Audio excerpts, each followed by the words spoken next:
right, get ready because tonight's Future of Everything is mind-bending. This is totally cable TV, isn't it? What is this? That just, oh yeah, NBC News. Man, when I start seeing this, like, this reminds me of the 90s. Like, how is this format still around? Actually mind reading because it's looking a lot more like AI is capable of reading our thoughts. And we're not just talking about it predicting what kind of TikTok we want to see next or what kind of products we might buy. This next breakthrough is a lot deeper, all the way down to the very tissue of our brains, where researchers have used AI to translate brain scans into text. Now, for the study, scientists at UT Austin created a 3D view of a person's brain while they listened, watched, or imagined a story. And see, we've got it for you right there. That pink stuff, all that pink stuff means and see, we got it for you right there in this wonderful little drawing we did here. The pink stuff, the pink stuff over here, ladies and gentlemen, on this beautiful 3D hologram right here.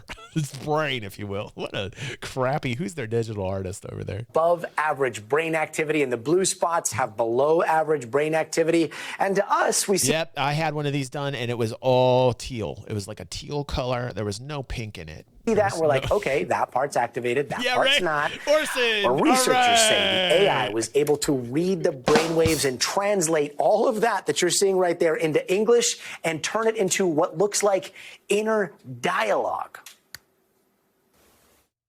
This is a real leap forward compared to what's been done before, which is typically on like single words or short sentences, where you can get something about the gist of a sentence or something about, you know, what a word is related to, but we're getting whole strings of text, pretty complicated ideas.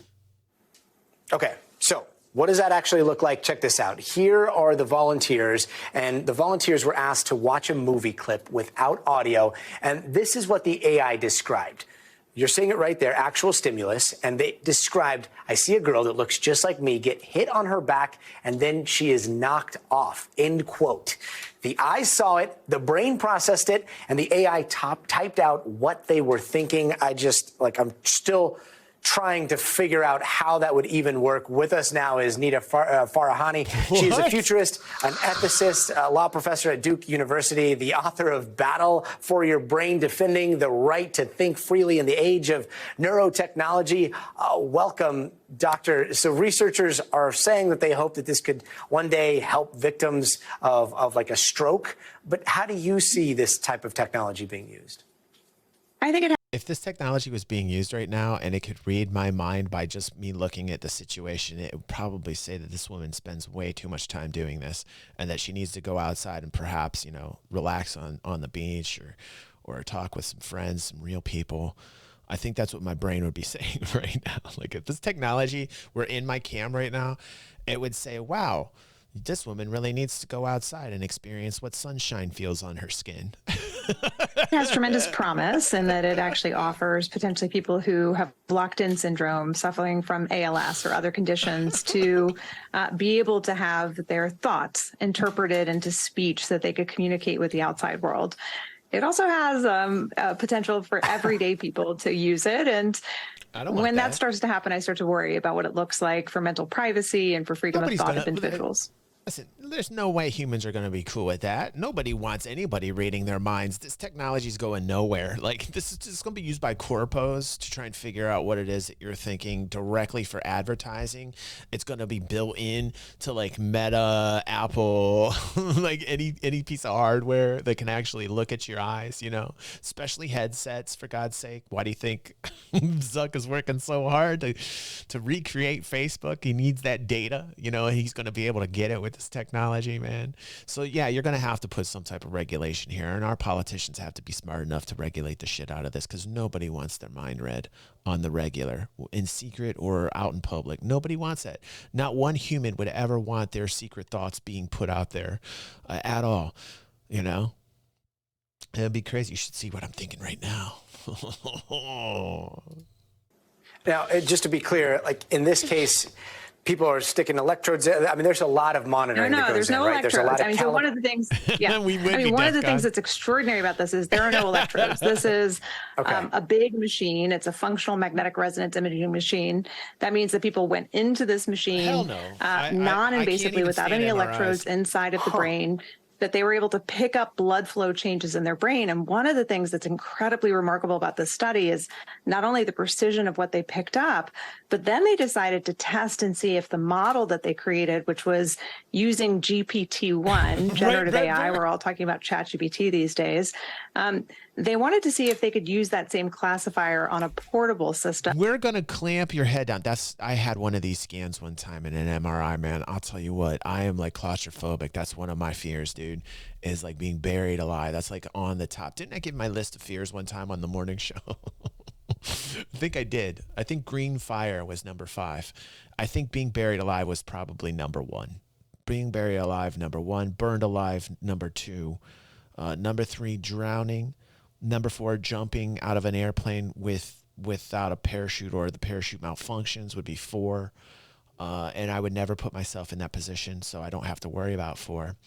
And then 5 was green fire, just in general. Green fire is always bad. A warlock's around when you see green fire. We discovered that on a Viva La Dirt League episode, and we were like, wow, green fire is very scary. So there's my top 5. I'm not a big bulky device like fMRI. So they tried it out on something called FNIRS, functional near infrared spectroscopy, which is a wearable device, something that people could use in their everyday lives to track their brain health, to track their, everyday focus and mind wandering.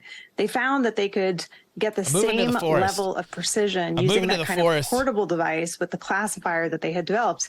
In other words, everyday mind reading may be possible using devices that we may come to use in our everyday lives.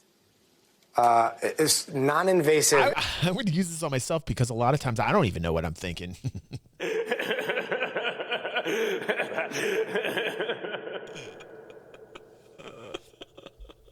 And true story. GPT-1. So this was done before GPT-4. I wonder what I'm thinking today. We don't know what's on the horizon.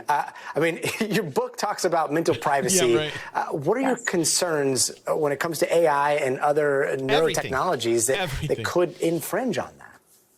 So the coming future that I see, we're entering a whole new age. We're entering a whole new age where like AI could benefit us and be basically the third industrial.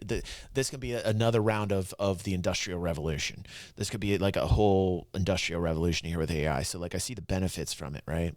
To streamline things, but I see a lot of cons against this too, because you're going to have a lot of people losing their job. And I've heard the answer to that, which is like, oh, don't worry, because people can retool and learn how to use AI and then they'll have jobs again. But, not everybody wants to get into that field, for God's sake. But this will take away a lot of blue collar worker class and make a lot of people poorer and make a lot of rich people richer. So I know that's going to happen with AI for sure. If you don't grab any type of asset that actually is AI oriented, not financial advice, but I'm going to tell you what I'm doing personally. Little bits here and there in AI companies of my purchasing power, of my worth, and I'm just kind of putting it in stocks. Like one of the ones I started recently looking at was Palantir. And it's the only way to keep up, man. I feel like it's the only way to keep up, man. Yeah, like all these tech stocks are going down huge, but literally tech's the only thing that's going to save America. Tech's the only thing that kind of dig us out of this hole because our government doesn't know how to manage money, man. So unfortunately, some of these corpos are going to be the saving grace of the of moving forward. But I think that with this technology, you're going to have a large swath of the blue collar class just wiped off the map in terms of their incomes. And it's like we are entering this new age, energy and AI. Like energy and AI are going to be like America's kind of way forward through the mess of what's happening with all the money that's being printed, really. But at the same time, like everyday average citizens like myself and others here, we're going to have a really hard time as jobs continually get plucked away from us. Is the use of everyday brain wearables. People are used to wearing, for example, sensors that track their heart rate or track their sleep activity in the form of a watch or a ring. Now, companies like Meta and Snap are starting to buy and develop their own neurotechnology to put sensors that track brain activity into everyday devices like earbuds or headphones that people could use to take a conference call but also track their brain activity, which can be promising for things like tracking brain health or tracking focus and attention. But it also means that the very same corporations who are commodifying all of our personal data are suddenly going to have access to what's happening in our own brains. Absolutely not. And then I fear that our right to mental privacy, our right to... First off, she definitely needs to go outside and Ness definitely needs to breathe. Yes, there do need to be people out there that are putting people out there on full blast, transparent, so that we can make sure that this tech isn't being used improperly. Now, however, because America, because profits, because of corpo policies, I don't know how much they're going to be put on blast because money, unfortunately, and that's a problem. So, like, we are definitely entering into this very interesting age. I don't know whether to be excited or scared. I'm kind of both, but man, oh man, I'm just going to go back to the show here.